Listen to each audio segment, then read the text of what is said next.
Good evening, napuntaan no. Saan na tayo gamay nga trivia. So, upcoming na itong nga annual festival nga Santo Niño sa Cebu. So, gamay na quick up. So, I would celebrate ang Cebu sa Santo Niño. So, Cebu is one of the oldest city here in the Philippines. So kanang celebration it was from Spaniard panakop or colonialism. So say unang ming tawag ato unang Mexican explorer is si Miguel Lopez Legazpi. First is Magellan, but they're not successful. So because of the invasion of Spaniards that using religion, the Roman Catholic, we are colonized for 333 years, and one of the culture that we inherit or we practice from the Spanish is a religion, the Catholic or the Roman Catholic. That's Santo Niño. Actually, I'm not bashing of their celebration about religion, but for me, celebrating idols like the one is they are in biblical way. They are not it can anger God, no? A big celebration sa pagpanungog sa Santos. Why not using this celebration for celebrating God? Like, yeah, it's so idolized. It's so but the one the celebration also it makes Cebu booming, like mga guests all over Bohol, Cebu, other province, especially Cebu. So it can affect also, it can boom the kilometer restaurant, hotel, condo, something like that one, and mostly food.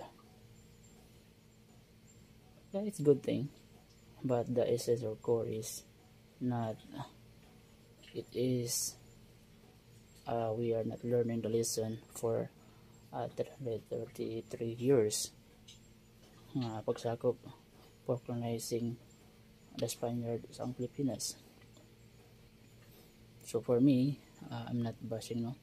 For me, it is not worth it to idealize because our ancestors was suffered the torture during Spaniard colonization for almost 333 years. So imagine, we're not learning one that we are not learning, and still we follow their culture, their religion that they are introduced, that they use to colonize us, to suffer our ancestor.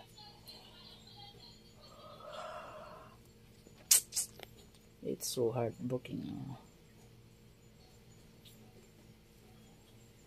And of course, there is no, in Bible, there is no Santo Niño, like saint. It's bata daw. But the word saint is only God, ang santos, no? Because God is sinless, and even though we are sinful, still God loves us, no? He provided her son, like in John 3:16, for God so loved the world, so He gave His son as a way of sacrificing on the cross to save us. So that's the worth it unta is celebrate, not just the Santo Niño, but we are in the Philippines. We have democratic countries. We have a freedom of choice. Ang religion nga itong i-follow. So, for me, that's only my point of view. Na still, i-idolize ng Santo Niño. Kay it is not in the Bible, and it is not biblical, and they are not inlined sa kabubuton sa Ginoo. So what's the use of idolizing Santo Niño. Wow. Is it for he is the representative, messenger? In God, wala na tayo messenger, like it's only direct. Because God angered kung nagtaglaing representative niya to communicate. At the same time, that sa ninyo, hindi siya makastorya. It's already die, like, hindi siya no need representative, just pala sa Ginoo, tawagan direct, confess, direct talk to God, praying, let me God happy. So, marang ka, no? So, I'm not bashing, I'm not promoting religion, another religion, but just give idea to refresh that celebration is from the Spaniard who colonized us for 333 years. So, thank you everyone and God bless.